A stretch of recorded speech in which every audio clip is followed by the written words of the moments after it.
Good afternoon, everybody. Thank you for being here. Rob Bonta, California Attorney General. I first want to start by welcoming our incredible governor. Wonderful to have him at the California Department of Justice, as always, and want to thank him for his courage, his conviction, his inimitable leadership. It's always a pleasure to stand with the governor, literally, and also in our work here, and that's what we're here to talk about. We're standing together in our shared mission to protect and defend California and Californians, and the report my office is putting out today is proof of that mission in action, and this is the report as required by the legislation to report back to the legislature on how we're using the special session funding. It sets forth how we've used the $5 million so far and goes through the different cases and other efforts and actions that we've taken to date. And as I like to say, as others say as well, we are bringing the receipts. And so let me talk about what we've accomplished. Since President Trump took office on January 20th, the federal administration has led a sweeping campaign to illegally withhold funding and services, to dismantle the federal government, and to strip Californians of their constitutional rights. In return, California DOJ has had to file 37 lawsuits against the federal administration in just 28 weeks, more than one lawsuit per week. We've successfully secured early relief in 17 of 19 cases where we've asked for it and where the court has ruled. So out of 19 times where we've gone to court and asked for a temporary restraining order or a preliminary injunction, 17 of those times we've gotten it. Today we have 13 court orders blocking President Trump's illegal actions. On top of that, there have been other instances where the administration has conceded and reversed course outside of a court ruling, without a court ruling to document and affirm that fact. So there's other metrics for victory as well. One example of that is just recently, when days after we filed a lawsuit, the Department of Education restored funding it had illegally frozen and that we had made a subject of our lawsuit. We've also brought more than 40 amicus briefs, filed more than 40 amicus briefs in support of other related cases that are aligned with our mission and our work. In just the first 6 months, California DOJ's actions have restored, protected, and defended over $168 billion in federal funding that our state, that our communities, that our families rely on. So $5 million of special session money to fund the work, to support attorneys and paralegals in my office, $168 billion protected. That means that for every $1 we've been given by the legislature and the governor from special session funding to do this work, and we are very grateful for that funding, we've returned $33,600 for the state. $1 for $33,600 in return. And just to put it in perspective, if you told a Wall Street investor they'd get a $33,000 return on every $1 invested, they would trip over themselves to get in on that deal. In its first week, the Trump administration tried to freeze $3 trillion with a T dollars in nationwide funding. Less than 24 hours later, we were in court to freeze him in his tracks, saving $168 billion for California alone, 1/3 of our state's annual budget. When the administration's initial attempt at a wide net cut failed, it changed course and it flooded the zone with near constant attempts to cut off funding anywhere and everywhere they saw an opening. Like a dangerous and unruly game of whack-a-mole. They kept coming for the same funding to cut it off, to impound it. We've been ready to strike back at every turn, securing early court wins to protect a total of $11 billion from the onslaught of successive attacks, some of which were repeated attempts to claw back the same funding sources we'd already protected from in our first effort in week 1. So we protected it once in week 1, they came after it again, we defended it, that funding again. Through those lawsuits, we saved approximately $7 billion in grants to upkeep the roads, railways, and airways and bridges that connect our communities, that ensure our people can safely get to work, get to school, and return home at the end of the day. We saved $939 million for California schools just weeks before classes started again. Funds for before, after, and summer learning programs, teacher preparation programs, and to support students learning English. We saved $972 million in critical public health funding for the state, funding that ensures access to immunizations, that identifies, tracks, and addresses infectious diseases, and that modernizes our public health system. And we saved more than $300 million for electric vehicle infrastructure to ensure our state is ready and able to move into a future driven by electric vehicles. Those are just some of the examples of the savings that we've had, the successes that we've secured. California isn't even asking for its fair share of federal funding. After all, we are the biggest donor state in the country, paying more federal taxes than we get back in return. What we're demanding is that we get the funding that's already been legally approved and appropriated to our state. Funding that comes from our tax dollars to support our schools, healthcare, transportation, and much more. The money is critical, and it touches every corner of California. But our work goes far beyond dollars and cents. It's also about stopping the federal administration from senselessly tearing down the federal government and the services Americans count on it to provide, paid for by our tax dollars. Is our government perfect? No, no institution is. But lighting it on fire and walking away is not the answer. That only stands to hurt our people and set our nation back for generations to come. We blocked the administration's attack on the Department of Health and Human Services because we need it to continue protecting the health and safety of millions of Americans, to combat infectious diseases, reduce smoking-related deaths, and ensure all families have access to early childhood programs. We blocked its attempt to dismantle AmeriCorps, so volunteers can continue to answer the call to serve their country and their fellow American by tutoring students, serving veterans and older adults, fighting the opioid epidemic, and rebuilding our communities in the wake of disaster.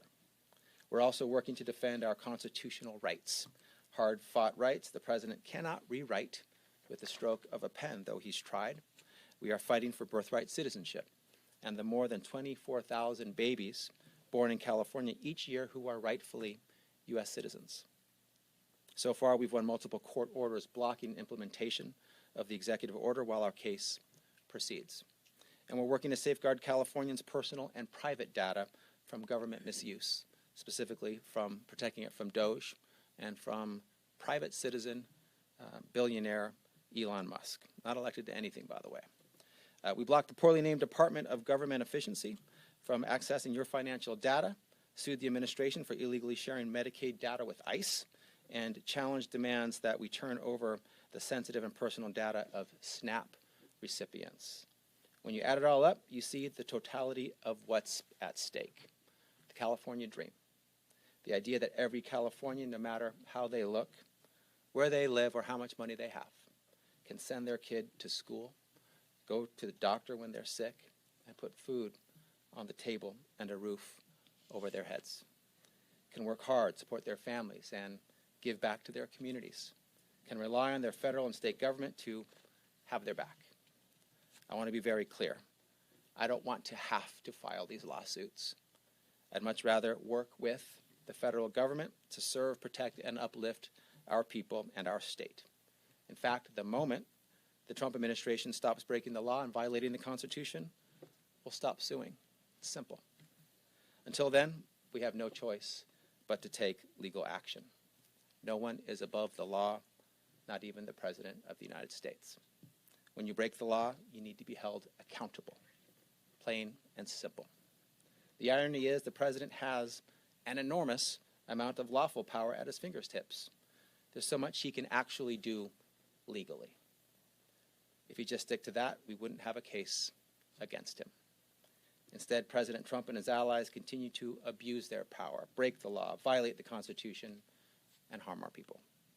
Be it threats to our schools, research for our future, medical care for our sick, or infrastructure that keeps our communities working. There's too much at stake to sit idly by and follow and allow the president to continue unchecked. So you've got my word. Every time the president or his allies break the law, my incredible team of public servants at the California DOJ and I will be here to take them in court, just like we have 37 times already. As Attorney General, it's my job and my honor to protect California's people, resources, and values. I've got your back. I've got California's back. I'll protect your rights, your freedoms, your funding, and our values. And fortunately, I don't stand alone. I have a great team at the California DOJ, and I'm grateful to be able to stand with our great governor and our colleagues in the legislature. We're one team. The federal government might be content to forego its duty to serve the people, but the state of California never will. And now it's my great pleasure to welcome up my partner in this incredible work, Governor Gavin Newsom. Thank you. Thank you to the Attorney General. Thank you for the comprehensive overview, and thank you for putting together this report in a transparent way. You may recall this report came out of a legislative process that began during the transition of the Trump administration. We called a special session.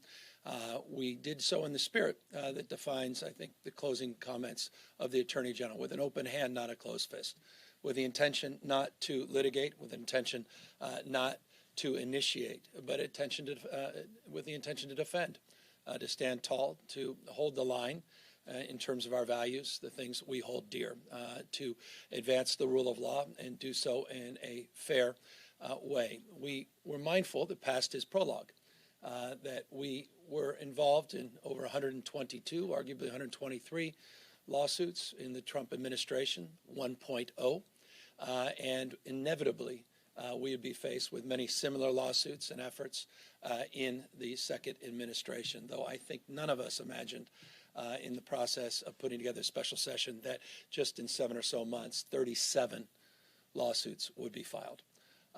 None of us are surprised that so many of them have been successful. Nothing about what Trump is doing should come as a surprise, save the scope, the scale, the shock and awe, as it's been described, of the totality of his efforts. Thankfully, we have an outstanding leader in our Attorney General, someone didn't need to be convinced to fortify, to provide a bridge. That was the idea of the special session. After all, a bridge to the budget to make sure he had the resources so that he can move forward quickly, whether it was internal efforts or to the extent he needed to find counsel outside, he would have the luxury, he would have the resources to do so. With the support of the legislature, we not only advanced the $25 million in the special session, but with the support of the legislature just a few weeks ago, we also were able to significantly increase the ongoing support for our litigation posture here at the DOJ. I'm grateful to the Attorney General. I'm grateful to leadership in both the Senate and the Assembly for supporting new positions and supporting additional resources that will supplement the resources that were set aside, those one-time resources, the $25 million in the special session. It was never the intention to quote-unquote Trump-proof, your words, not mine, during the special session, but undoubtedly those resources have come to bear great fruit. And I'm grateful again to your leadership, to your team's leadership, to your stewardship, to the partnerships that you've formed with other states. And I think this closing is a critical point. It's the old African proverb, you want to go fast, you can go alone, but if you want to go far, go together. And the partnerships that have been formed with other attorney generals all across this country have been formidable and have had tremendous impact in terms of the success with these preliminary injunctions, success so far in this process. But none of us are naive about what's next, and none of us are naive about the imperative of making sure that we're resourced and we have a resourceful mindset as we move forward. Tremendous return on investment. But again, this is just 7 months into a new administration. And there's no question in my mind that the most vexing challenges are in front of us, not behind us. So I'm here just to support and amplify the work that was done in putting together this report, but also extend gratitude not just to the Attorney General, but again to the legislature for approving this appropriation, for supporting that special session, and setting up this strategy. First of its type in the country, we took this next administration, the new Trump administration, seriously, and thankfully we did. And I'm very, very proud of you and your team, and grateful for the opportunity just to highlight and reinforce the success that's laid out today in this report. Thank you. Thank you, Governor Newsom. Appreciate the partnership again, the kind words, the ability to talk about in a transparent way what we've accomplished so far, and with clear eyes and a sober outlook, ready for whatever happens next. We will continue to do what we've already done. And I think what we've accomplished is proof positive of what we hope we can continue to accomplish on behalf of California, our people, our values, and our future. So with that, happy to answer any questions that you might have. For both of you, Ashton Sabala, please start with three. Just on redistricting, which I know is separate from a lot of this, but still kind of philosophically the same. Republican Representative Kevin Kiley today came out with a proposal that he plans to introduce tomorrow that would prohibit states like Texas and California from redistricting mid-decade. Is that something that the two of you would support? Let me turn it over to the governor, who's been leading on this issue. Well, I've long supported independent redistricting. I was mayor of San Francisco supporting the efforts at the state level. Very proud of Governor Schwarzenegger's leadership. Proud of those that supported that effort. I was one of the few elected Democrats at the time that publicly stated my support for the independent redistricting. So absolutely, I support a national framework. In fact, the work we're advancing with the legislature does just that. It reinforces the framework, the policy, through a constitutional framework to advance as policy support for national independent redistricting commission. That's absolutely the goal. I'm appreciative that this member of Congress is waking up to the realities, what has occurred in Texas.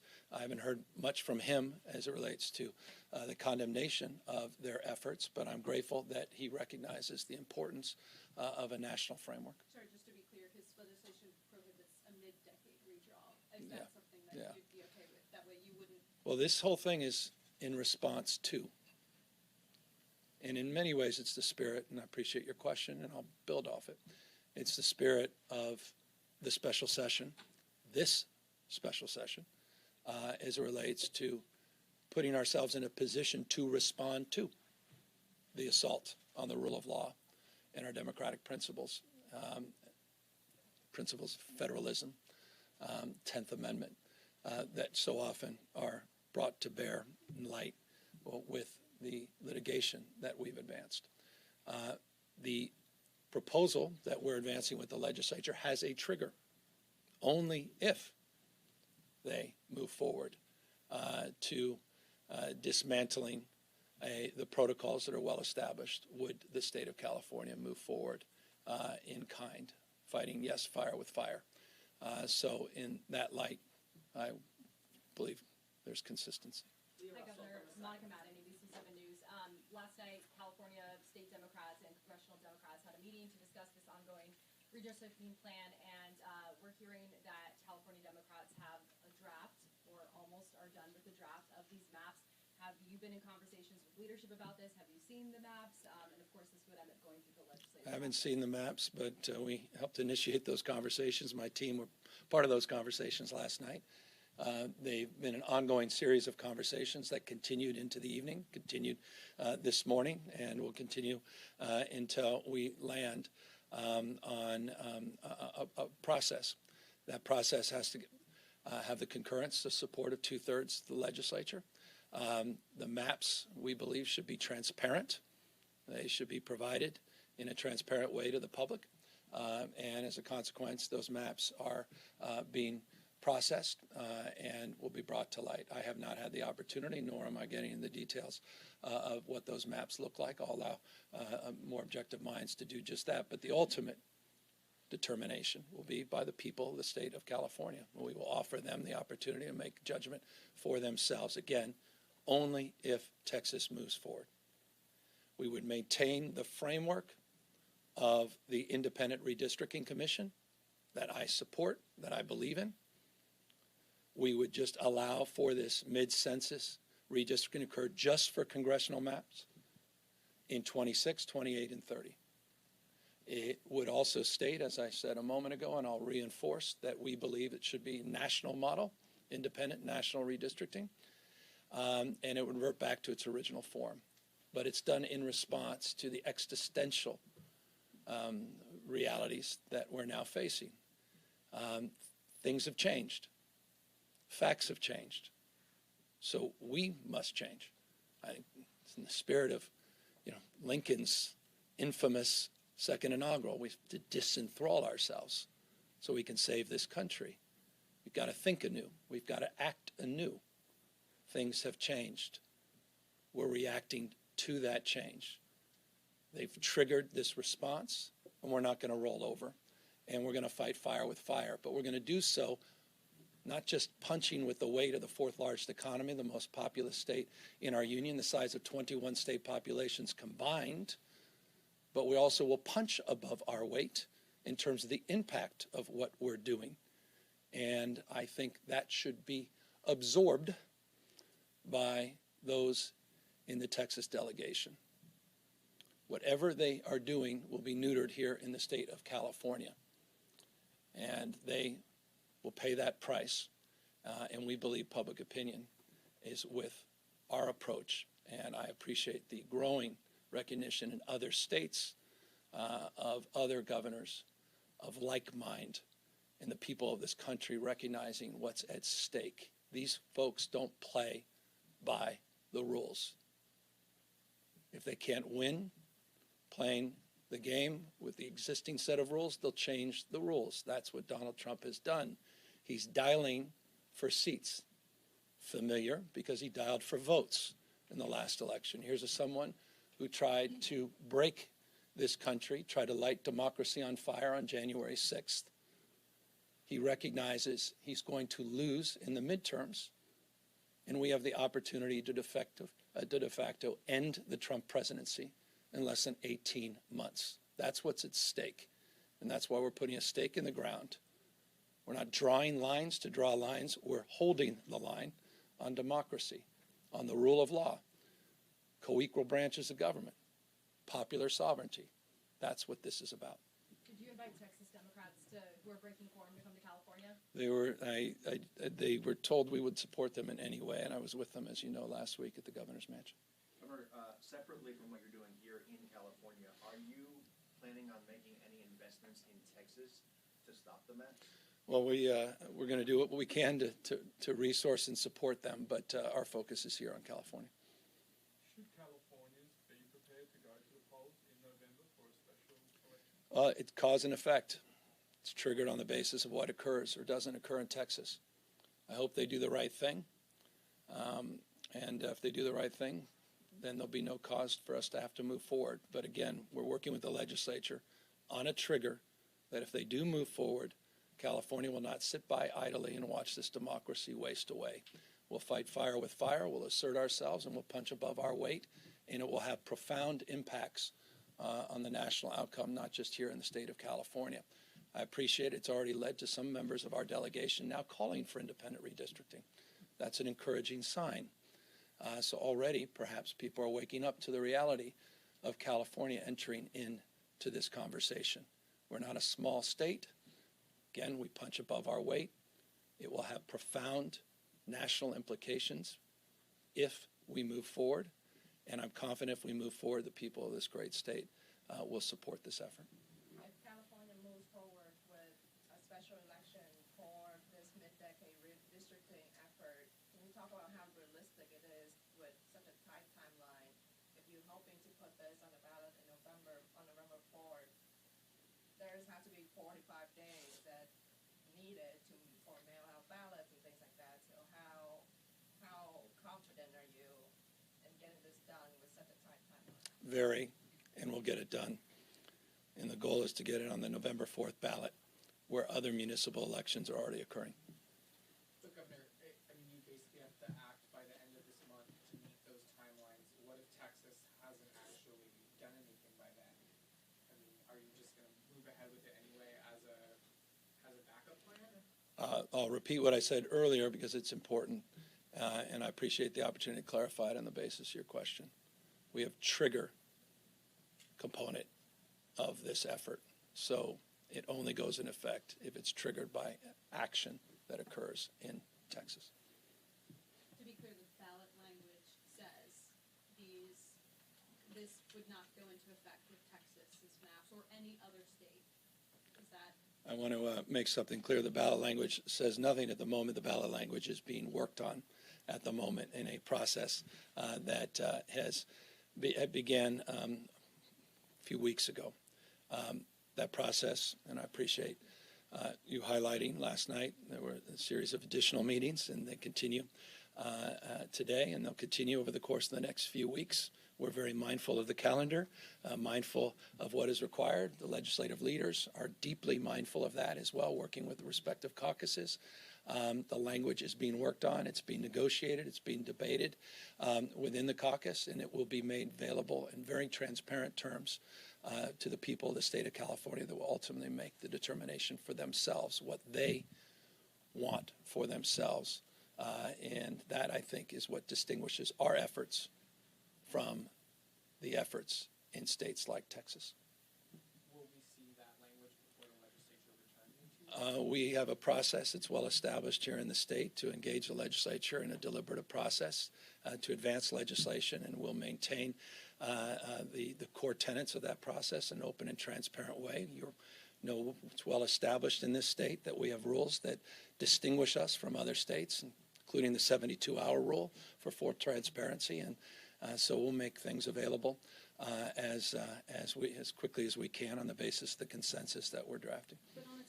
Some of the supermajority, though, has indicated they're not convinced that this is a good idea yet. Are you confident you're going to be able to get them on board with Deeply confident. But on such a tight timeline, and I mean, you promised California voters these maps wouldn't be drawn in a back room; they'd be available for people to see. But how can you guarantee that? And the ballot language isn't done behind closed doors, which, as we've acknowledged and we've reported, there's already been at least 1, 2, 3 closed-door meetings so far on this.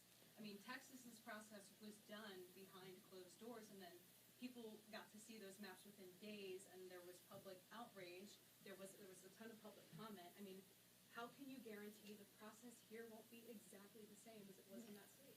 One has nothing to do with the other. Forgive me. The ultimate test of transparency is what's in the voting pamphlet. The ultimate test of transparency is what voters will decide on. Full light of day, completely public. They will have the opportunity to review those maps. They'll have ample opportunity to do just that, and it will be in their ballot box, and they'll make that determination. That is in stark contrast to the example that you just advanced. Do you think it will erode the confidence, though, in the independent redistricting office? Like, coming back to that, if we're just going to go around it each time, how can we think of it as an independent one that we've given that power, so to speak? Well, we believe in the core principles. Things have changed. I mean, again, the word disenthrall is the operative word here. You know, when things change, facts change, you've got to change. This is serious stuff. I mean, I could just remind you just some tactical points. I mean, you want more warrantless arrests of people that look more like the Attorney General than me? You want to continue to sit back as we have aid to people that are desperate and in need to get their lives back on track because of one of the most significant disasters, natural disasters in American history that happened in Southern California? You want that aid conditioned on a political whim of someone in 1600 Pennsylvania Avenue? I go down the list. All of that is on the line here. It's not a gross exaggeration, not an exaggeration at all. Remember, the origin story here is Donald Trump made a phone call, so familiar. Just out in the open, corruption at a whole nother level. Do not allow this to be normalized. Told Greg Abbott, I need you to find me, in this case, 5 representatives. These guys aren't screwing around. So I'm not here to, it's not an intellectual exercise. I'm not here to be a member of some think tank. We're here as pragmatists, practitioners, And I've got kids. I care deeply about the 250th anniversary of this great country that we'll celebrate next year. It's all at risk. This guy's not screwing around, and nor are we. You said you haven't seen any maps yet. So who is drawing those maps, and what is the target number of Democratic seats that you're asking for on that? I'm not asking specifically for anything except a process to unfold with congressional legislation, the congressional delegation, and members of the California State Assembly and State Senate. And that's a process that they're engaging in, and it's a process that's very familiar. Redistricting is very familiar to all of us. And these are maps that I'm told are relatively familiar as well. I mean, the independent redistricting puts out maps all the time. Have seen many maps over the years, and some are approved, some are not. And those process is unfolding as we speak, but it is not a process that I, as governor of the state of California, am advancing in any detail. It is a process that's happening with the delegations. It's a process that will be made transparent, fully transparent, and the ultimate determination of this approach will be made by the people of the state, and we hope that occurs with a special election that will coincide with municipal elections, many, not all. LA City is one, others as early as November 4th. Do you have a target number of take-up Democratic As I seats? said, we will punch above our weight, and we will more than address the concerns that have been expressed by actions in other states. Can I ask one question about this actual report? Sure. Unbelievable. I would like to have him carry it as you ask. A question about this report? Yes, please. A two-part, one's for my colleague. First of all, for both of you, is there one win that has been especially meaningful to you in the court that represents the California values? And second, and in the weeds financial question, $25 million is hard for people to understand. Is it being spent on outside counsel? You've drawn down $5 million, $10 million being drawn down. How do you explain where it's going to the general public? Sure, thanks. The first two cases, they were first in time, and they kind of represent the body of 37 cases in some ways. They cover two main buckets that the cases can be put in broadly. First case was the attempt to, with the stroke of the pen, amend the Constitution and end birthright citizenship. That was our first case. And that one is very meaningful. We've had other cases attacking constitutional rights like voting rights, and we got an injunction in that case as well. The idea that you can timely cast a ballot and it should still be counted. Not a lot to ask for in this amazing country, but the president has attacked that. So protecting rights and freedoms, core constitutional rights like the right to vote, the right from which all other rights flow, and birthright citizenship right there in the 14th Amendment, the Citizenship Clause.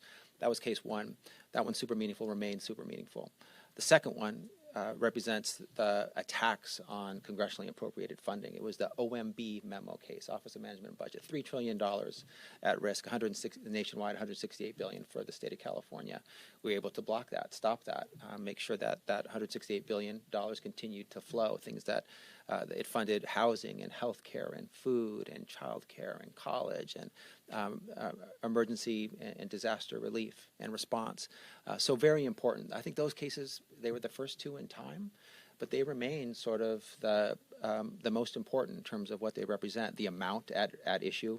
Nothing has been higher in terms of what was at stake in terms of financially than $168 billion in the OMB case. And this core constitutional right being attacked by the president on day one, the day he raised his hand and took the oath to follow the laws and the Constitution, he breaks it later that day and tries to amend the Constitution in a way that's unlawful.